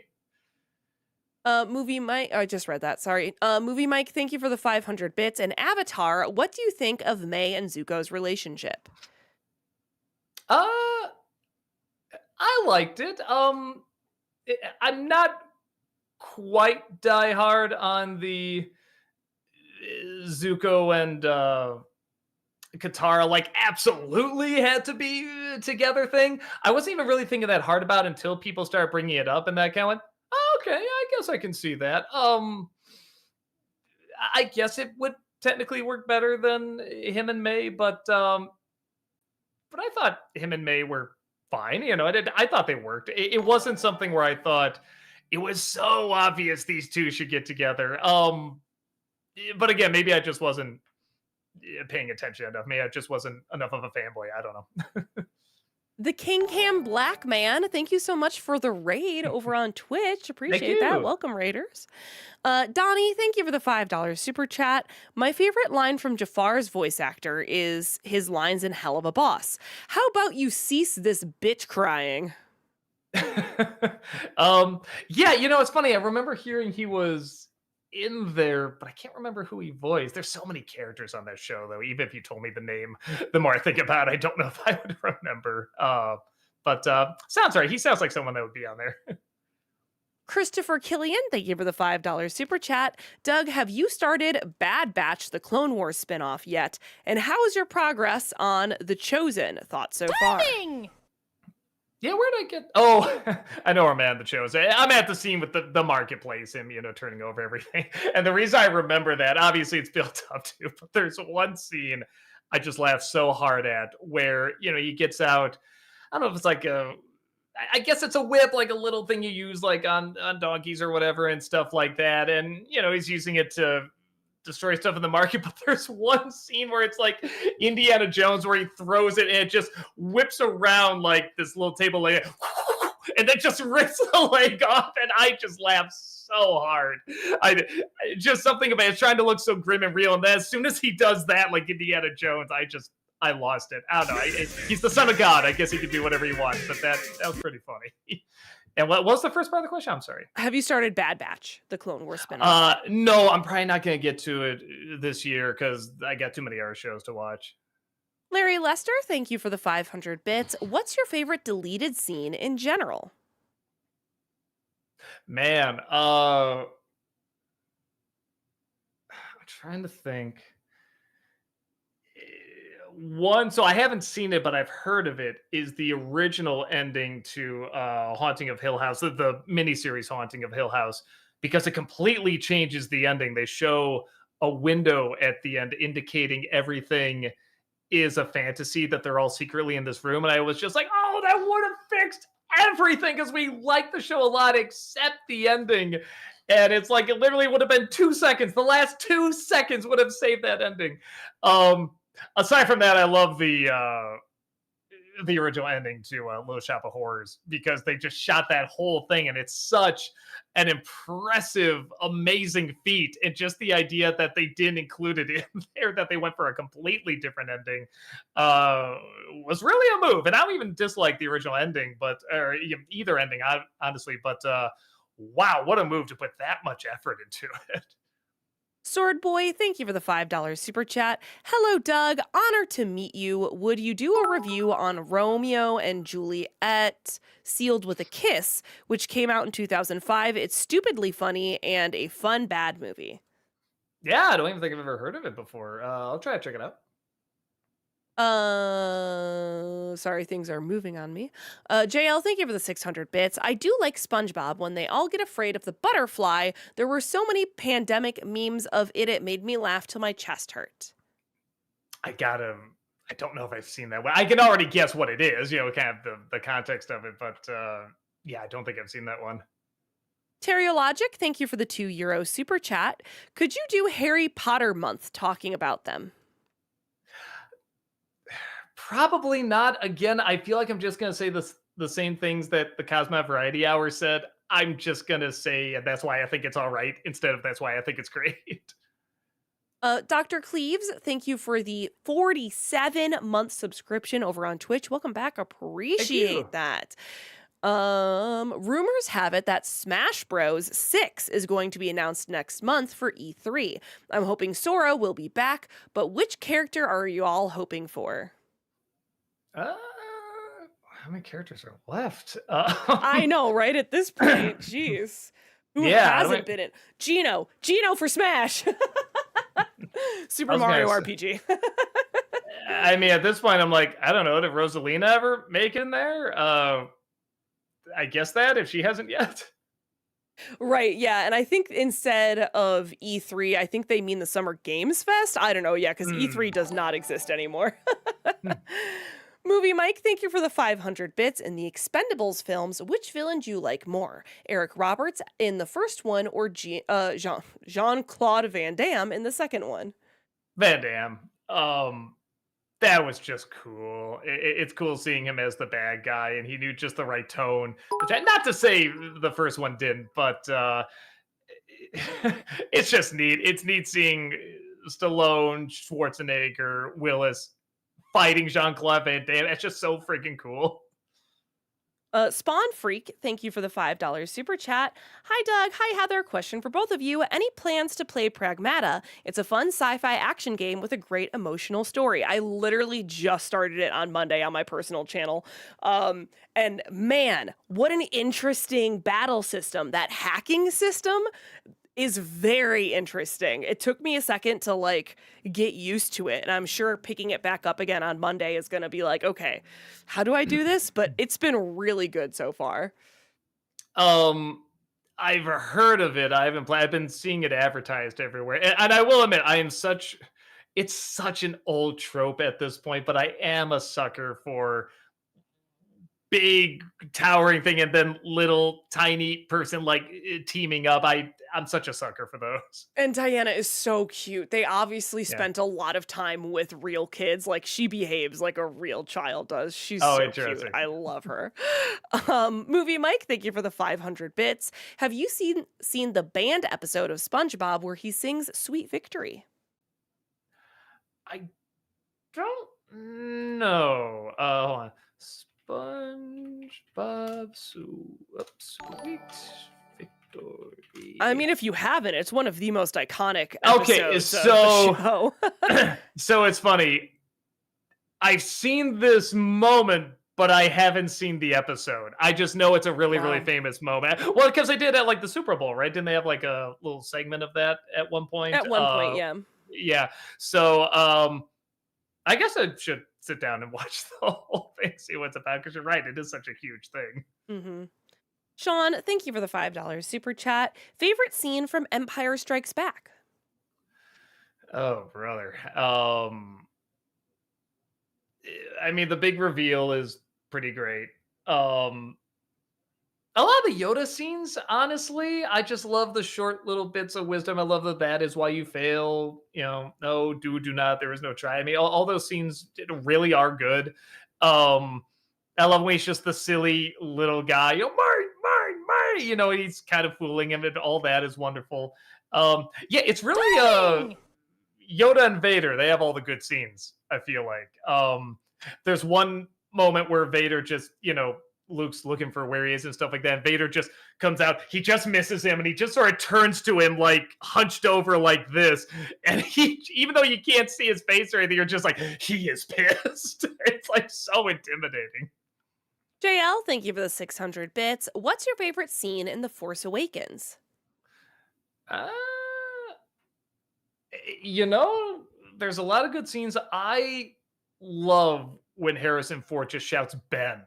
It is Hmm. so chilling the way he says that, because everything that's leading up to that and everything he knows is probably going to follow that. It's all in the one way he said that, just that syllable. And I thought that was so chillingly good. Okay, and actually, we're caught up. All right. So yeah, told Yeah, you, see? told you we've been doing pretty good. We This. got like a solid 20 minutes here to just chat Let's with you, do it. chat. Amazing. Marcus over on YouTube wants to know, what do you think of the Sheep Detectives coming out this Friday? I think it's funny and interesting. Yeah, like it looked cute, and then hearing that Lord and Miller, I guess, are attached to it made me a little bit more interested. But yeah, even just seeing the trailer for it, I think even when I just saw the title, I'm like, that's odd. Okay, I'm a little curious. There's something about when something odd in America happens, there's a sense of, okay, this is either going to be really clever or so friggin' dumb, it's going to be cringy as hell. When it comes from Britain, there's a stronger chance it's going to be really charming. British humor a lot of times kind of works that way, where if it doesn't work, it's either just a little dull or Timing! still has like a little hint of charm to it. So maybe I just haven't seen enough British humor. I don't know, but yeah, I think it looks pretty cute. Matt Gamer over on Twitch says, "Hi Doug, so I ordered those Raycon earphones and I love listening to the music. Don't do it. Also, I believe Emperor Palpatine loves them too, but he keeps saying, do it. Happy Revenge of the Sixth Day, Doug." Gotcha. Okay. I really do use those whenever I go walking. They actually are really, really convenient. July Media over on YouTube asks, "Heather, what are your thoughts on Pokemon Forever?" Eh, I don't know. Okay. Maybe hot take, probably not hot take. The Pokemon It sounds like you anime said is not. it's. Hold on. I'm sorry. It just sounds like you said, "Well, I'm never okay." It just sounds like you said like you were never okay. Never okay. I mean, I'm not, but I enjoyed the Pokemon anime and the Pokemon movies mostly, but I feel like the stronger medium of Pokemon is like the video games and the trading card game. But I did not love Pokemon Forever. We gotta say it right. Forever. Sorry, Doug. JL, thank you for the 600 bits. Ever play scratch off tickets, Doug? And what would you do if you won? I mean, maybe when I was, a poor college student or something like that, but not often. Um, my answer is always really boring. I'd save enough so that I'd be financially secure. Like if I didn't want to work again, I wouldn't have to work again. And I give the rest to charity. I'm not someone that needs like the big mansion or something like that. I'm just like, oh, people need this more than me. Selling Bay, thank you for the $5 super chat. Hey there, just started watching your stuff recently. Any TV recommendations lately? Loving Severance and Fallout, but it's the off seasons for both. Uh, let me see. What's it called? I'm blanking the name of it. The guy who did Breaking Bad. He has another show, and I'm forgetting it. Mm, why isn't my wife in here? She remembered the name of it. Breaking Bad. See, I got it. Breaking Bad guy. Or create. You're not talking about Better Call Saul, right? No. No. Oh, Breaking Bad creator. All right, Vince Gilligan. Pluribus, chat is saying? Pluribus, that's it. Thank you. Hey, That is very, Sneefan, very you good. win. I was trying to find out the guy who made Breaking Bad. Guy's name. Okay, guy who made Breaking Bad. Other shows, blah blah blah. So thank you. See who could get there first. Your chat. Clearly, chat won. That show is very good. Maul was pretty fun if you like Star Wars shows. Sure, there's others out there. Yeah, but I don't know your taste in shows. But I'll say if you like Severance, I think you'll like was it Pluribus, right? Pluribus, yeah. Pluribus, yeah. Leprechaun Farmer, thank you for the $5 super chat. I've been binging Greg the Bunny for the first time, and it's pretty ahead of its time. Thoughts on the show if you've seen it? I've never seen it. I just kind of heard it wasn't good, so I avoided it. But maybe you're right. Maybe it's ahead of its time. Larry Lester, thank you for the 500 bits. In an alternate universe, do you see you and Brad doing a reboot of At the Movies? It's funny because I thought about should we give us we do kind of have our own show in a sense, just the midnight screenings, but should we have like a professional looking show and everything? And I was like, no, because I think we get along too well. We're like the opposite of what Siskel and Ebert were in that respect. We talk about it's interesting, but if something's really bad or we have a disagreement, we kind of have fun with it. Where the fun of Siskel and Ebert was that at the end there was a genuine respect, but there was a genuine hatred there too. And they would just be so childish with it. And they were able to look back in the moment. They would be so angry at the other, but then they were able to look back and have some really good laughs at it, because you would see them play these clips in front of an audience and the audience would laugh and they would kind of smile like, yeah, I know, pretty silly, but we're going to do it again, kind of thing. And that's just kind of a magic chemistry that they have. So for that show, yeah, probably not. That really was just kind of a once in a lifetime chemistry that they had. Brady Wells, thank you for the $5 super chat. Did you ever see the reimagining of Obi-Wan versus Darth Vader fight from episode 4? It's going to be turning 7 years old on May 8th. Maybe. It's funny. It's one of those things where even before I watched the video, I just saw what that said, and I'm just like, I bet I know what this is going to be. It's going to be much more updated and stuff like that. And it was. And I'm kind of like, neat. For some reason, that didn't do much for me, though. I don't know why certain things like reimagined or redone really get me interested in. Other things just don't do a thing, even though I acknowledge it's kind of a clever idea. I'm sure a lot of time went into it and everything, but yeah, it's just one of those things where I'm just like, yeah, no, neat, but I haven't thought about it since. JL, thank you for the 600 bits. Did you see the Breaking Bad spoof ending where it was all a bad dream that Hal was having? Yeah, I thought it was cute. I thought it was funny. The one thing, and this is kind of what the reboot did a little bit too, he's a little bit too much of a caricature of himself, where I feel like, yes, Hal was very over the top and Malcolm in the Middle, but him just being like that the whole time, and then he said the B word and stuff. I'm like, all right, come on, Hal wouldn't do that. But I also know it's a little parody, it's a funny little satire, whatever. When they actually get to like the reboot, I'm like, okay, come on, this is a little, even for Hal, this is a little over the top. Movie Lover, thank you for the 550 bits. Would a crossover with you and Brian Hull be possible in the future? Is that the voice actor guy? Let me double check. I'm not sure. Brian Hull, I think. Yeah, Hull is what they spelled. I don't know what we would do, but I've seen his stuff and I like it. He was a great replacement for Adam Sandler. I thought he did a fantastic job as Dracula. So if he's interested, sure. I have no idea. So. What Up JD over on YouTube says, did you hear Disney's developing a Gaston solo movie?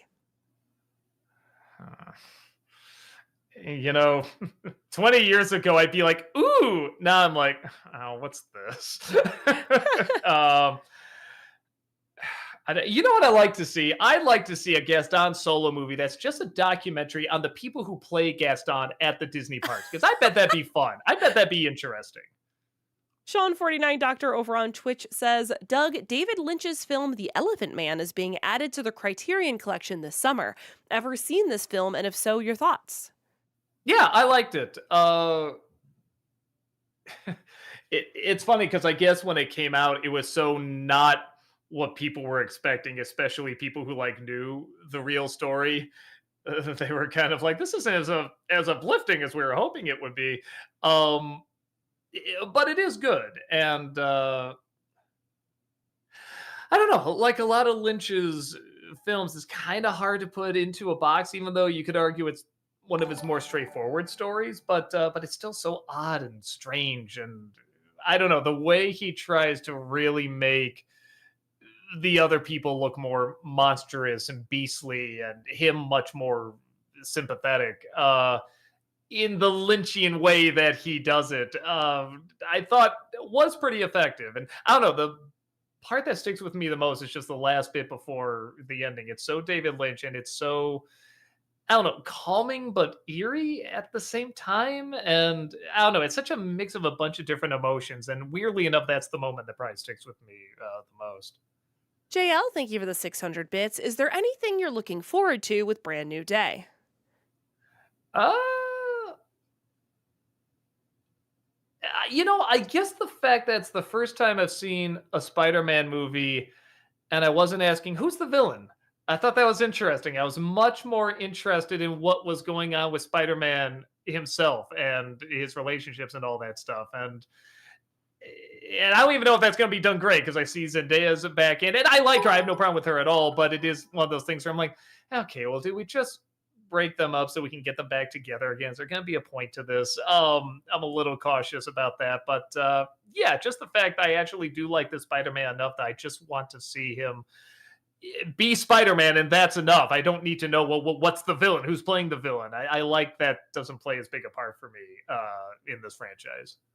Brady, thank you for the $5 super chat. What is your favorite Michael Jackson song? Mine is Smooth Criminal. I do like Smooth Criminal a lot. Yeah, I think Thriller. I know it's such a cliche, but I'm trying to think like what would I put on right now and just always love. And I'm like, yeah, I think it's Thriller. Master Mario over on Twitch says, would you review The Patriot or John Adams for Independence Day this year? I recently rewatched John Adams and it's really good. Liberty Kids is a good revolution cartoon. uh, Boy, three very different types of American history there, isn't it? Yeah. I love John Adams. That's like one of my all-time favorite miniseries, if not my all-time favorite one. I love it. I don't know a review. I mean, I'm just gonna say what everybody says about it. I don't think I'm gonna be able to add anything that new. An horrible confession. I've never seen The Patriot all the way through, and I should because everybody tells me that's that guy's best movie. The director was Roland Emmerich, I think, who did like Independence Day and all those. And I don't hear it's like spectacular or anything, but I hear it's a solid good. It's a good movie, and I'm like, yeah, I should sit down and finally watch this. Maybe I'll watch it this year. Elijah over on YouTube says, hey Doug, what are your thoughts on the new Christopher Nolan The Odyssey trailer? Looks fine. Any film that has this much build up around it and this kind of cast and this kind of director is gonna be picked apart a lot about it either looks amazing or looks underwhelming or whatever. And I'm just like, okay, told me Christopher Nolan's doing the Odyssey, and it's about what I thought it would look like. So no huge reactions, but I can't imagine him not delivering a big movie. So yeah, I don't think I'm gonna really have any big exciting thoughts about it until I'm actually watching the film. I just get the feeling that's what's going to be like for me. Larry Lester, thank you for the 500 bits. What type of crossover would be more fun to do? Ones where you have the same or differing opinions? It depends. Honestly, a lot of it just depends on who I'm doing the crossover with. I mean, thankfully, majority of them have been good. Every once in a while, I'll get one where I'm just like, yeah, okay, kind of thing. And there definitely have been times where, I try to make it, like a half and half thing, but there are times where either I make it clear, I'm like, hey, I'm too big, especially back when I was like going to kill off the NC. I was like, I'm really, really busy. If you want to do a crossover, that's great because it's the last chance at the time. It just, you're going to have to write the script, kind of thing. Nowadays, I try to I usually try to do it half and half, but there are times where somebody's just like, yeah, I can't do this, so you write the script. And I'm just like, all right, kind of thing. Like, but I always say, make sure I'm capturing your voice. And most of the time they will write back and say, hey, can you change this guy, alter this, blah, blah, blah. And then other times they won't let me know until like after it goes live. And it's like, well, I told you a million times. Right, right. Yeah. Strider for Life, thank you for the 59-month subscription over on Twitch. Welcome back. Appreciate Thank that. you. Hey guys, have you seen this anime called Grand Blue Fantasy? They have a little dragon as the plucky comic relief. I've heard of it. I haven't watched it. And there's Grand so much Blue anime I have to catch up on. Fantasy? Yeah, Grand Blue Fantasy. Grand Blue Fantasy. Mhm. No, I have not. I don't think I've heard of it. I'm mostly I'm seeing a game. Gaming! Is it a game or is it an Um, anime? I think there might be a game too. I've definitely heard of Grand Blue Fantasy before.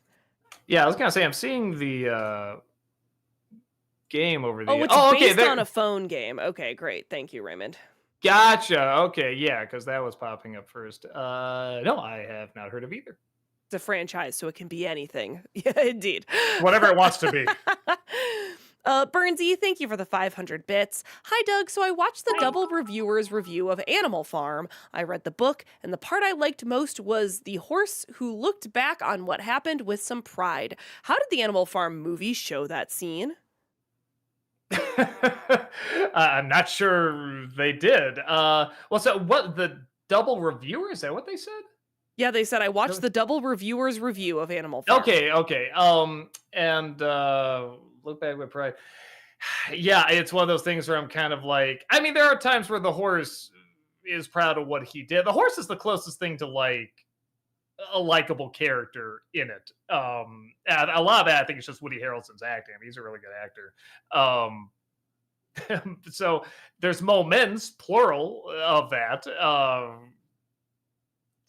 But I don't know. It's like I said, any emotional moments are pretty pretty sucked out of it. JL, thank you for the 600 bits. Doug, do you prefer wireless headphones or wired headphones? Uh, it depends what it is. If it's something where it's like I really need to feel like I'm in the moment, like I don't know if I'm listening to something where it's like I just want to get lost in this music, kind of thing, or if I'm like playing a scary game and I really want to feel like I'm in the scary game kind of thing, it's something like this, that just like covers the whole ear. If it's somewhere I'm just going for a walk, I just want to listen to music or a podcast or something like that. I mean, just wireless is fine, like the little earbuds and stuff like that. So I think, but these are wireless too. So actually, I don't know if that answered the question. yeah. I think you mostly have wireless. I don't know how many wired you have left. Yeah, I was gonna say wireless. Yeah, because why would I want wires if I can get rid of it? I tend to like to have my headphones wired in, but that's because I am obnoxious about like I don't want any sound delay. I don't want any latency. Oh, is that a thing? Is there like a delay? Like, it's okay. A lot of times it's barely noticeable, but like I play rhythm games and like it's noticeable sometimes when you're playing a rhythm game. The wired in versus wireless, there's like just enough delay to like mess with stuff sometimes. Okay, that might be because at first I'm like, what's even like the difference aside from a wire? So okay, now I know more about it. Okay, I didn't know that. Yeah, plus then wired, you don't have to worry about it charging. Yeah. Because I always forget to charge my stuff. Larry Lester, thank you for the 500 bits. How did the crossover with Hats Off Entertainment come about? I liked his stuff. I think I shared a post of his a while ago, and he just reached out and said, "Hey, thanks. I've been a fan of yours." And I was just like, "Oh, would you be down for doing a crossover? I really like your stuff." And I liked the idea of doing something with Mel Brooks and talking about the different way he handles characters and parodies versus someone like or people like the Zucker brothers, where it's just a straight up satire. And there is character, but it's more from the original material where Mel Brooks characters can exist kind of anywhere. I found very fascinating, even though they're both parodies. So we kind of went off of that, and I thought, well, a lot of people asked for Spaceballs, so let's do that. Originally, I was thinking Robin Hood Men in Tights, but it ended up being Spaceballs because I think that's what people wanted to see more of. Leprechaun Farmer, thank you for the $10 super chat. The reason Big Chungus appears in Space Jam 2 is because he's imitating Elmer Fudd in the scene, and in the clip that the meme was taken from, he was imitating Elmer, who had been drawn fat in the short. Oh yeah, no, I know that. I followed it that much. JL, thank you so much for gifting those 5 subs over on Twitch. Really appreciate that. Thank you. Thank you. Ultimate Frozen fan over on YouTube says, Doug, you know my favorite Disney princess. You know my favorite Disney princess / heroine. Who's your favorite? Who was it? Frozen fan who said that? Yes, yes. Okay, I was gonna say just to double check. It used to be Belle, but I don't know. Tiana's growing on me. I guess I like the workaholics, especially as I get older. So I don't know. She might be the new number one for me. King Croker over on Twitch says, did you hear about the Casper reboot? A live-action Casper the Friendly Ghost reboot series is in development for Disney Plus from Goosebumps director Rob Letterman and writer Hilary Winston, executive produced by Steven Spielberg. This new take is described as a darker, modern reimagining, potentially drawing comparisons to Wednesday. Man, that's so many random things that I feel like do and don't go together. It'll be very cool if this works. There's so many things that could go wrong with this, though, in terms of the people they're bringing in and the inspiration they're drawing from and everything. I don't know. I'm not a big Casper fan to begin with. As much as I made fun of that original movie, I do admit I'm like, you don't have much to go off of. I mean, it's a very wimpy, annoying characters, and the fact they got a movie even that good, I think, is very impressive. But yeah, I can't think of like any Casper media I've ever really enjoyed. The closest, just for how messed up it was probably the short where he befriends a fox. The fox gets killed, he gets like run over or something, and the happy ending is the fox becomes a ghost. Like that's the happy, ending, and I'm like, okay, that's a little messed up. I like that, but yeah, most of the others I never really got into. Sean, thank you for the $10 super chat. You said Prince Philip from Sleeping Beauty wasn't much, but he was the best of the original Disney princess because he fought a dragon and he had the line, "You're living in the past. This is the 14th century." Yeah, well, back then, okay, you had the one Cinderella didn't even get a line. No, he got a line. I take it back. Yeah, all of them got. I'll say this: compared to the ones from like Snow White and Cinderella, he probably has the most dialogue, even though he doesn't talk for the last third of the movie. And neither does she. The more I think about it, either. Yeah, I do like the no carrots. I like that line too. And yeah, he does get the cool climax. The fight with the dragon is really freaking cool. JL, thank you for the 600 bits. What's your favorite scene in Coraline? Man, just going through the whole movie. Boy, that's really I do like, I know it sounds weird, but just the camera going through the tunnel in the little gravy boat, I always thought that was really cool. Maybe just the scene in the climax where the door is getting closer to her, that is just surprisingly really intimidating. It is one of those where I know it's a kid's film I'm watching, like whenever that's happening, it's just happening so quick and it's so intimidating. Yeah, maybe that bit. Christopher Killian, thank you for the $5 super chat. Are you still watching The Chosen? How far are you? What are your thoughts on it thus far? Yeah, I think I answered it before, but I'll say again. We got up to the big marketplace scene, and I'm still really liking it quite a bit. Again, we took a little bit of a break because we got addicted to Mad Men. I love that. Exactly the same as Chosen. But yeah, it's one of those where we'll probably get back into it. Yeah, no, we still really enjoy it. Bernsey, thank you for the 500 bits. Woohoo, JL, thanks for the gifted sub. Very generous. Thank you. Yeah, thank you for those 5 gifted subs, JL. Joy Sassafras, thank you for the $10 super chat. Hey, Doug, in one of your recent reviews, you mentioned that Weird Al had a cartoon. Are you going to do a Was That Real episode? I thought about it at one point, well, so Was That Real? I haven't done it in a really long time, so it wouldn't be that. But I have thought about, I was going to, but I think other people have done videos on it and they kind of summed up my thoughts about it. So it wasn't a cartoon, it was it was a kid show, but it wasn't a cartoon. There's animated segments in it, but it was kind of like Pee Wee's Playhouse, which I think is one of the unfortunate comparisons it has. Everybody's immediately going to draw comparisons to that, and you just can't match that. It's a very valiant attempt, but it doesn't quite work. And most of the people that look it over kind of say the same thing. Like, yeah, if it had like another season or two, maybe it would find its footing, but it just didn't quite capture in that first season. The intro is great though. The song is great, and the different styles of animation in the opening are really, really cool. All right, well, to do this one really quick here, JL, thank you for the 600 bits. Did you ever finish Clone Wars, Doug? I'm working my way through that series. Oh yeah, no, it's really good. I think the first two seasons, some say the first two seasons are bad. I don't think they're bad, but they are clunky. There's a lot of things that don't work about them. But man, season 3 on, they're really, really good. Yeah. It really does make me look back at the prequels and say, oh, that's what Lucas was trying to do. Yeah. They're very, very well put together. All right, and that is going to do it for us tonight, everyone. Thank you so much for being here. We appreciate it. We will be back. Well, not we. Malcolm will be back tomorrow on Twitch, checking out Deltarune. I think he's starting a new chapter of Deltarune. He just finished Requiem. Doug's going to be back on Friday. More Mario Galaxy. It seems like you're getting near the end, though. We'll see. Don't take it the wrong way, but I hope so. Right. Yeah. Oh, I think it's because we took so many breaks. And so it just feels like it's been going forever. But it's like, no, we took a lot of breaks. That's why. Yeah. Burnsy, thank you for the 500 bits. Appreciate it. They're just asking you to review Camp Candy. So appreciate that. Oh, maybe one day. Yeah. But yeah, have a great night, everyone. Thank you so much. And we will see you all later. Bye-bye. Bye.